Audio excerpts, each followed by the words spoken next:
Shalom, jemaat Tuhan yang diberkati. Apa kabarnya hari ini? Saya percaya kita semua dalam keadaan baik-baik saja. Karena Tuhan mencintai kita, mengasihi kita, dan selalu menyertai hidup kita. Baiklah, kita mau bersyukur kepada Tuhan di hari ini. Terima kasih Tuhan, terima kasih. Kami bersyukur Tuhan buat anugerah dan kasih karunia Tuhan bagi kami Tuhan. Terima kasih buat kesempatan yang sudah Tuhan beri buat kami Tuhan untuk dapat beribadah kepada-Mu. Terima kasih Tuhan buat waktu yang sudah Tuhan beri buat kami. Kami bersyukur Tuhan, kami bersyukur. Terima kasih Tuhan. Biarlah Tuhan pujian penyembahan ini boleh berkenan di hati-Mu. Biarlah Tuhan apa yang telah kami persembahkan Tuhan, boleh Engkau nyatakan di tengah-tengah kami Tuhan. Biarlah yang sakit boleh disembuhkan, yang lemah dikuatkan, yang terbeban berat Engkau lepaskan Tuhan. Terima kasih Tuhan. Kami mengucap syukur di dalam nama-Mu, hanya di dalam nama Yesus Kristus. Haleluya. Amin. Orang-orang yang mengenal Allah dan orang-orang yang beribadah kepadanya akan selalu mendapatkan kekuatan yang baru, sukacita yang baru, dan hikmat dari Allah. Tuntunan-tuntunan Tuhan yang luar biasa. Amin. Kita mau beribadah kepada Tuhan. Kita mulai pujian pengagungan kepada Dia. Dia Allah yang perkasa, Dia Allah yang ajaib, Dia Allah yang luar biasa. Haleluya. Tuhan yang ajaib, Tuhan yang kuasa, yang menolong hidupku. Tuhan yang ajaib,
memulai segala sesuatu bersama Tuhan, Tuhan akan memberikan solusi bagi kita. Dan ada kekuatan Roh Kudus yang memampukan kita untuk menyelesaikannya hingga akhir. Karena Tuhan telah merancangkan segala sesuatu yang pasti baik bagi kemuliaan-Nya. Tantangan, masalah boleh saja ada, tapi di balik setiap masalah dan tantangan itu ada mujizat yang tersedia bagi setiap orang percaya. Karena sekali-kali Tuhan tidak pernah meninggalkan kita, dan sekali-kali Dia tidak pernah membiarkan kita. Haleluya Tuhan. Oleh karena itu Tuhan, jiwa kami menanti-nantikan Engkau Tuhan. Engkaulah penolongku, Engkaulah perisaiku.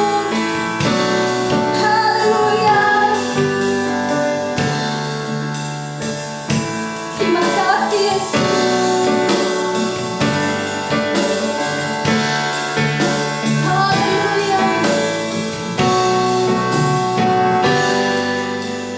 Penolong yang selalu setia.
kami tidak melihat Tuhan, meski kami tidak mendengar apapun, meski kami tidak merasakan apapun, tapi kami percaya Tuhan dengan iman kami bahwa Engkau akan mencukupi segala sesuatu, segala perkara yang kami lakukan Tuhan. Engkau akan memberikan terobosan-terobosan yang besar bagi kami Tuhan.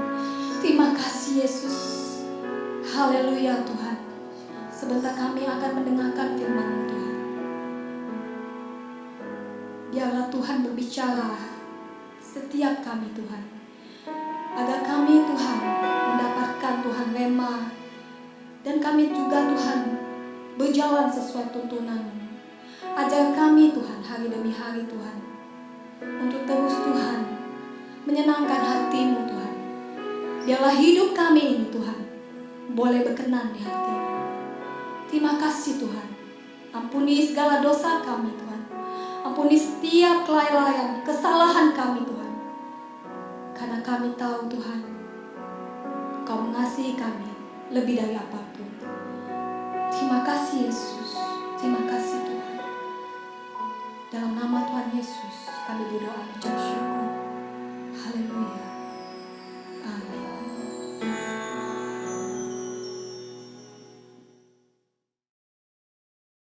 Saya bersyukur bisa kembali ibadah, walaupun memang harus mengikuti aturan-aturan.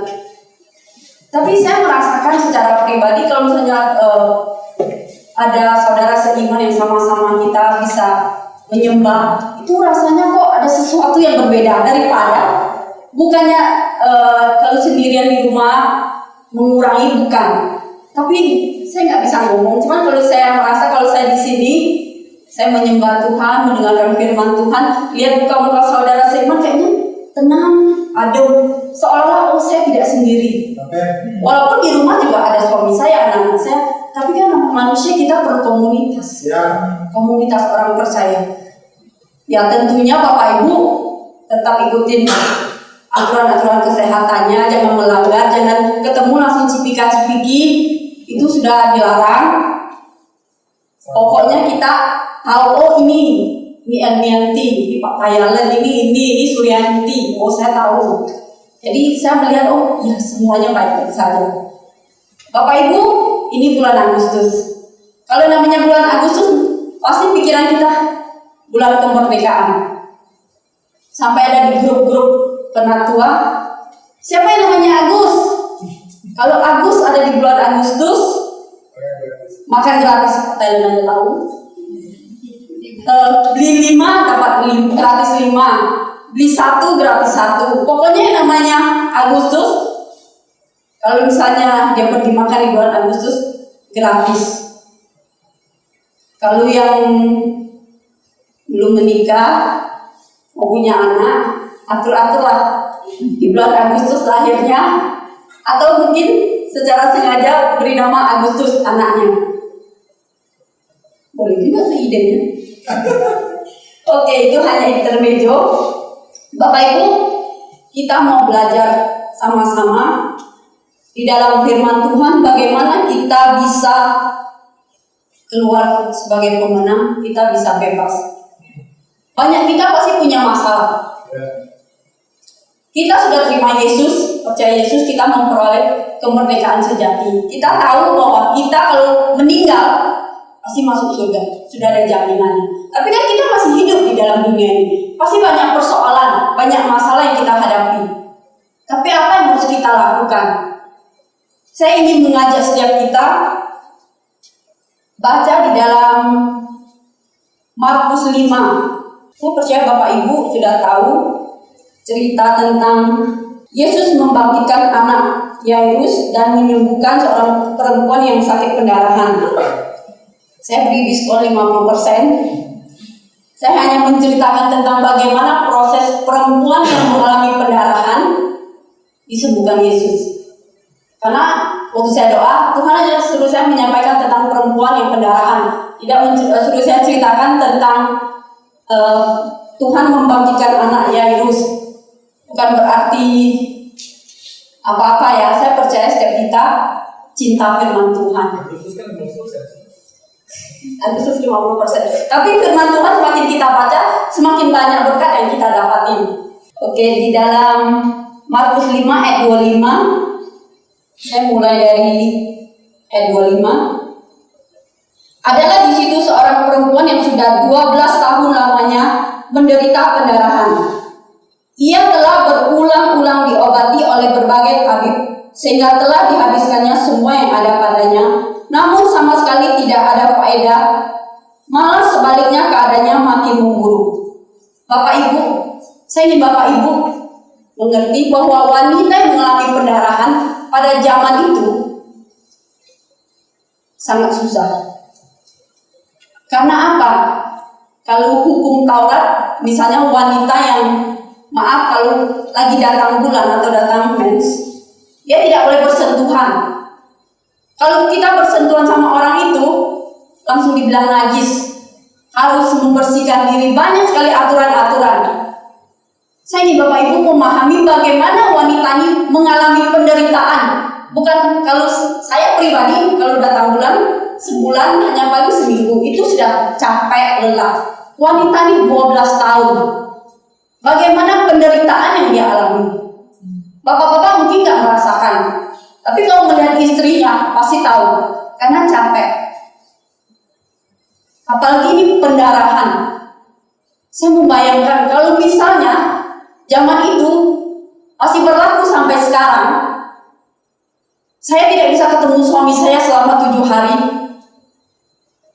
Bagaimana? Bapak-bapak kalau nggak ketemu suami istrinya 2-3 hari, apa yang dialami? Dia pusing. Betul nggak? Karena mereka nggak boleh, kalau misalnya tersentuh sedikit aja langsung najis. Begitu menderitanya wanita ini. Tapi lewat ayat firman ini,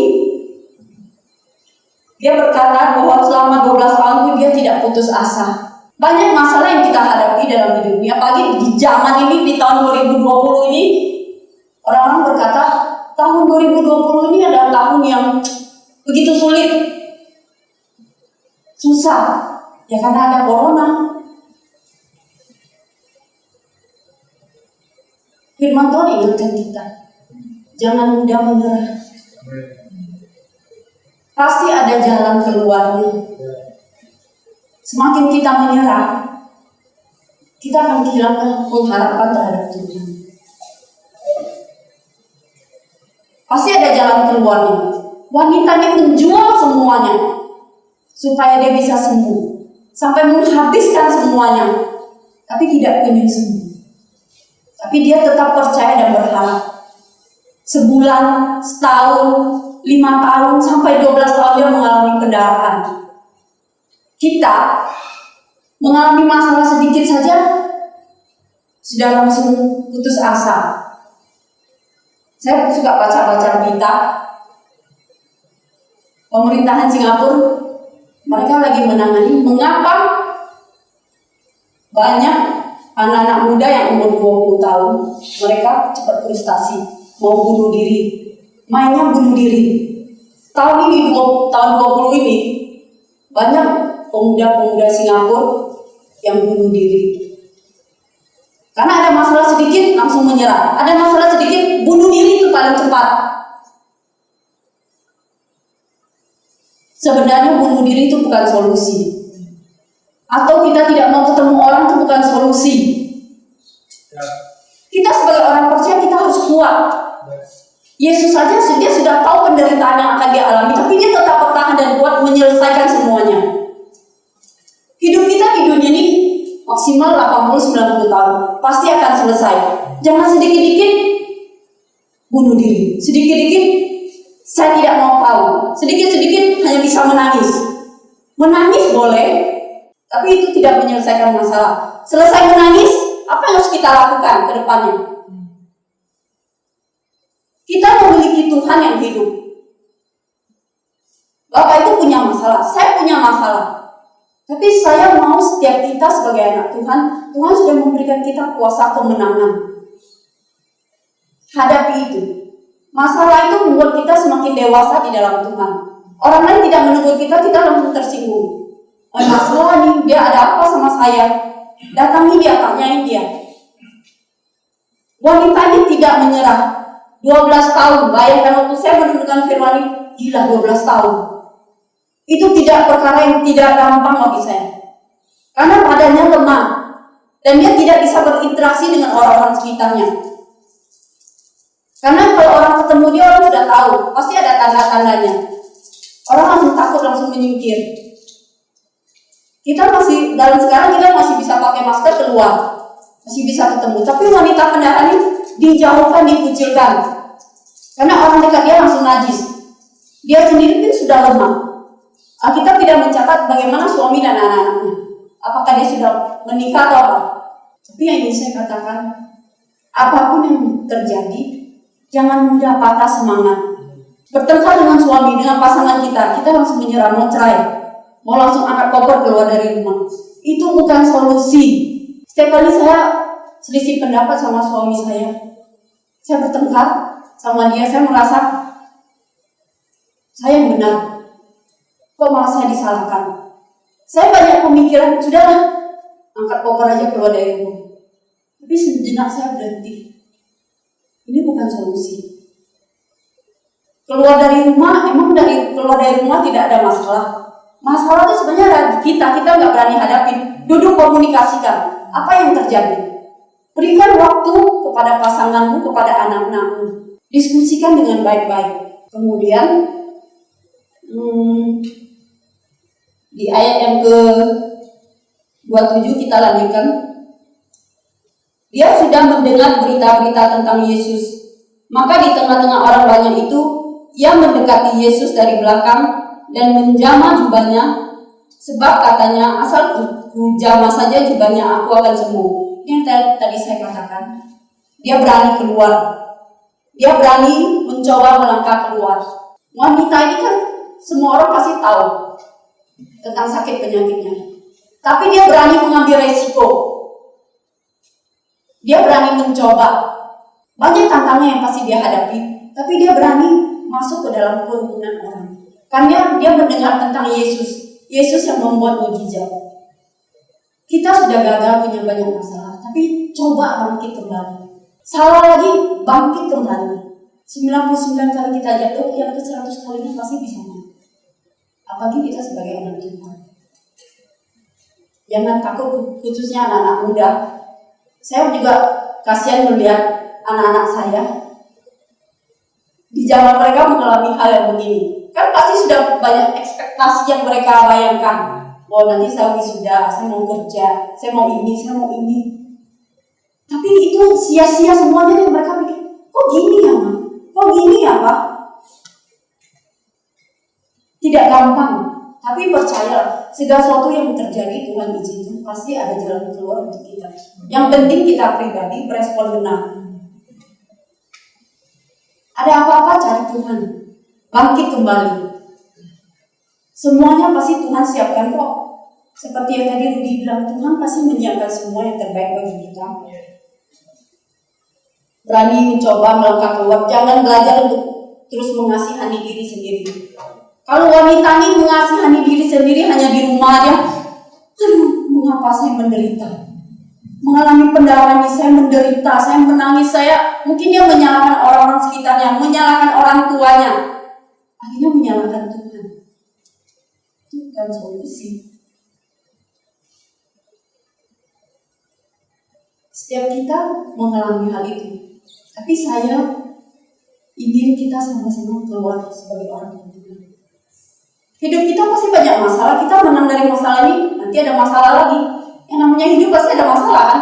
Apalagi kalau kayak Ali, kayak Pak Thailand menghadapi pelanggan, customer, pasti ada banyak masalah. Apakah mereka ketemu masalah? Sudahlah, aku besok nggak usah buka toko lah, tutup deh.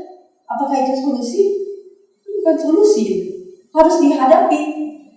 Semakin kita belajar terus menghadapi orang, karakter orang, oh iya, kita semakin belajar memahami. Yang ke-29 dalam Markus 5, seketika itu juga berhentilah pendarahannya dan ia merasa bahwa badannya sudah sembuh.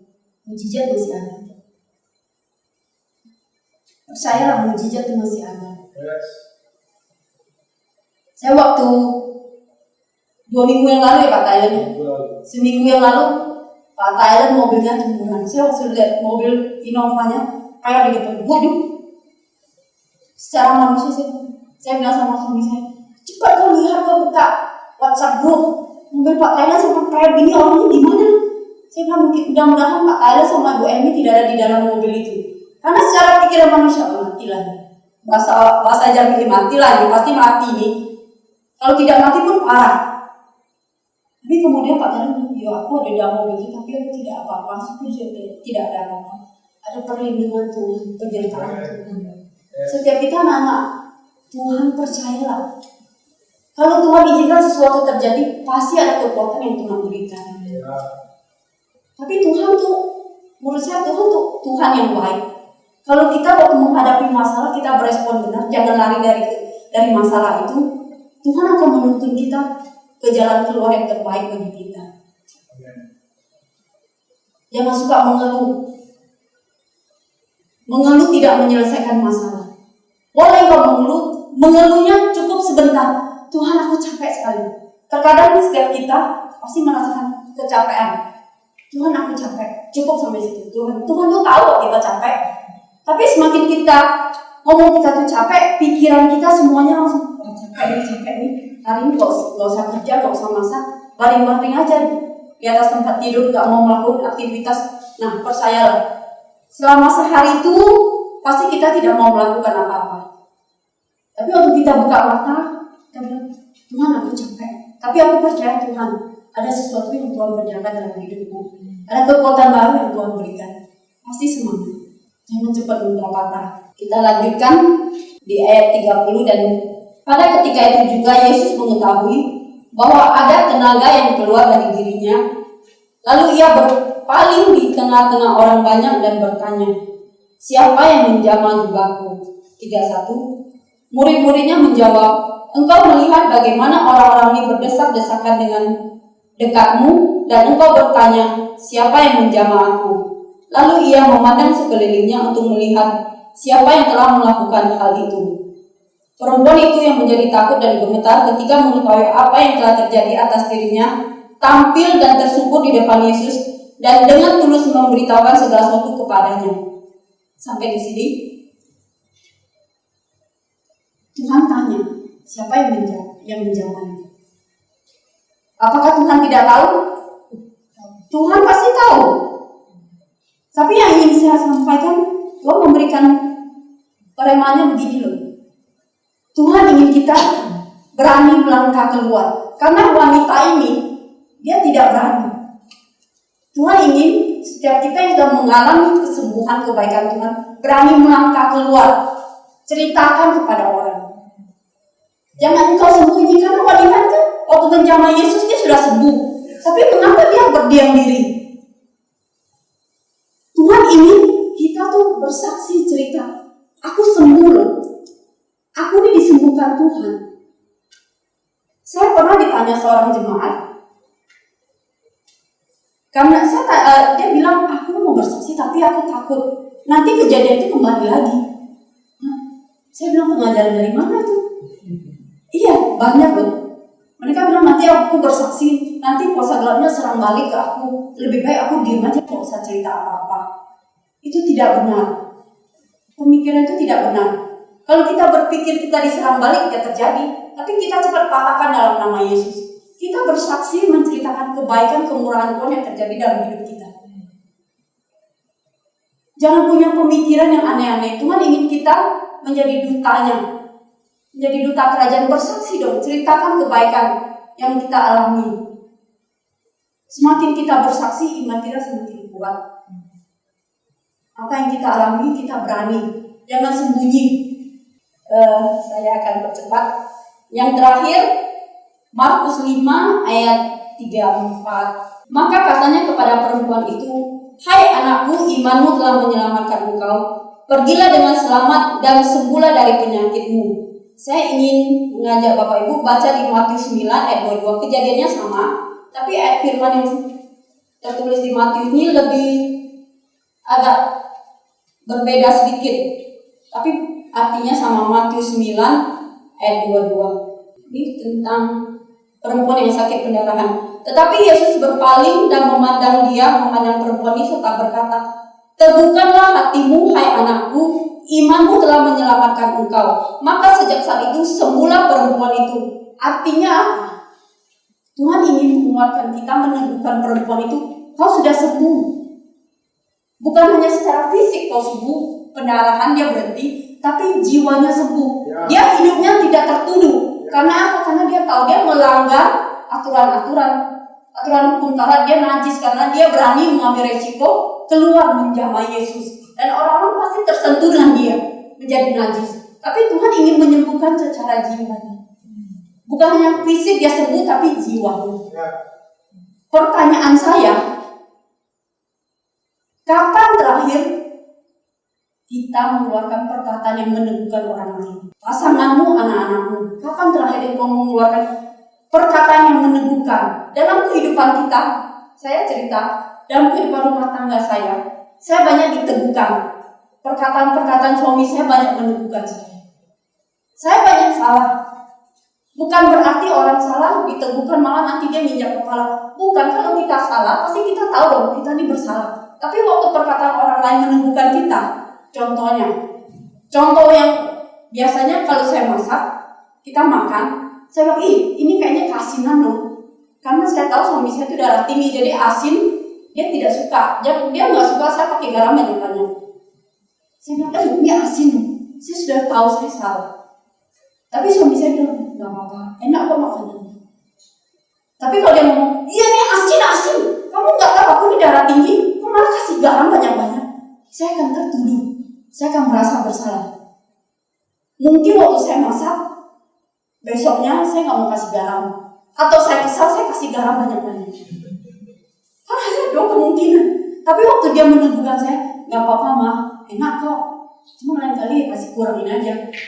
Saya merasakan teguh, merasakan tenang. Oh iya, saya ini tahu saya salah. Kita semua manusia. Waktu kita berbuat salah, kita tahu kok kita habis salah. Cuma waktu kita salah, jangan terus dicecerin perkataan yang memojokkan kita.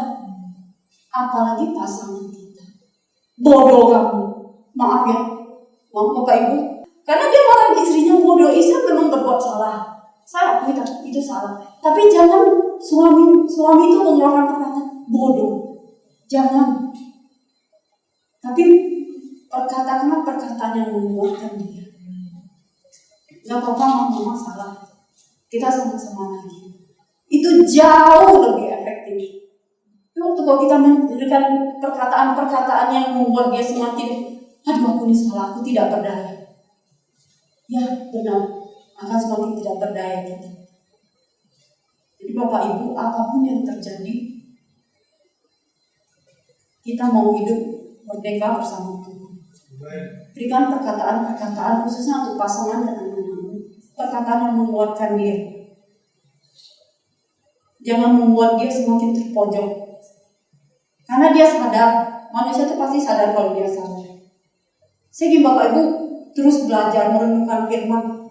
Renungi sampai apa yang Tuhan katakan. Nah, firman itu memberikan kehidupan. Amin buat firman Tuhan. Kita sama-sama berdoa.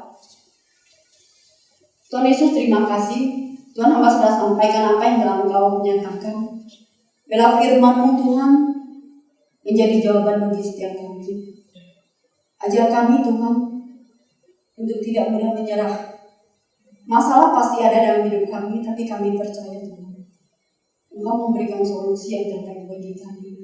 Berkati Tuhan setiap kami, anak-anak-Mu yang hadir di sini, kesehatan mereka, kekuatan mereka, Engkau limpah-limpahkan Tuhan. Berkati hidup rumah tangga mereka, studi mereka, ya Bapa, pekerjaan mereka Engkau berkati. Kami percaya hidup kami akan menjadi kesaksian bagi sebanyak orang. Terima kasih, Engkau semakin meneguhkan kami dan menguatkan kami. Engkau menerima kami apa adanya walaupun kami salah Tuhan. Karena kami tahu Tuhan Engkau Bapa yang mengasihi kami. Kami bersyukur Tuhan di dalam nama Yesus kami berdoa. Amin. Shalom Bapak Ibu yang dikasihi Tuhan. Ya, luar biasa sekali firman Tuhan sore hari ini. Dan saya percaya setiap kita, apapun persoalan kita, ya, kami percaya pasti ada solusi dan jalan keluar. Firman Tuhan itu adalah kekuatan bagi orang percaya, kekuatan Allah yang menyelamatkan setiap kita. Kalau kita baca firman setiap hari, pasti ada kekuatan, ada iman, pengharapan, dan kasih pada Kristus. Kasih dan iman dan pengharapan itu yang pengharapan yang tidak pernah mengecewakan. Amin, Bapak Ibu. Apa yang kita sedang harapkan hari ini? Ya. Mengharapkan pemulihan ekonomi kan? Mengharapkan kesembuhan secara fisik kan? Mengharapkan apapun hari ini, harapkanlah iman kita kepada kasih kepada Yesus Kristus yang tidak pernah mengecewakan. Amin, Bapak Ibu. Apapun boleh terjadi dalam hidup kita, ya, semua orang alami penderitaan dan kesusahan. Alkitab ngomong seketika lamanya, semua kita baca firman Tuhan mengalami kesusahan. Tapi percayalah bahwa Tuhan berkata, sekali-kali aku tidak pernah meninggalkan kamu, dan aku menyertai engkau hingga akhir zaman. Amin, Bapak Ibu. Confess firman Tuhan, camkan firman Tuhan, perkatakan firman Tuhan, yakinkan firman Tuhan dalam diri kita dan hati kita, teguhkan firman Tuhan dalam hati kita. Apa yang kita dengar hari ini, iman firman Tuhan apa yang kita dengar hari ini, dan renungkan firman Tuhan itu, dan percayalah apa yang terjadi di Alkitab ini tulis dan akan terjadi dalam diri kita. Amin. Bagi kita yang percaya kepada Dia, tidak pernah Tuhan kecewakan.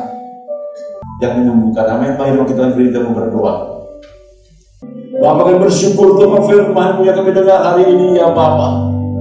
Setiap kami yang mendengarkannya dengan iman dan percaya, kami sudah disembuhkan Tuhan.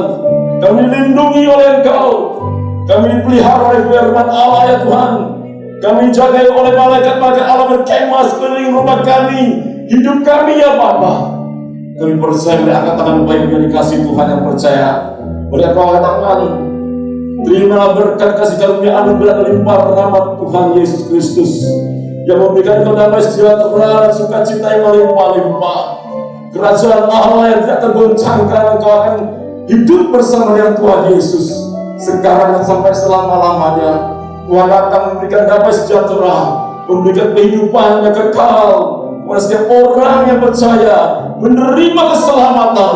Maka pergilah, jadilah semua bangsa murid Tuhan, beritakan Injil sampai ke ujung-ujung dunia, sampai kesudahan zaman. Aku menyertai engkau sampai selama-lamanya, kata Tuhan Yesus. Dan aku sekali-kali tidak meninggalkan engkau sendiri, tapi aku bersama dengan engkau dimanapun engkau pergi. Aku akan memberikan tenaga dan kuasa kepadamu untuk memberitakan Injil dan menyembuhkan orang sakit. Di dalam nama Tuhan Yesus yang percaya bersama dengan amin. Tuhan berkati di dalam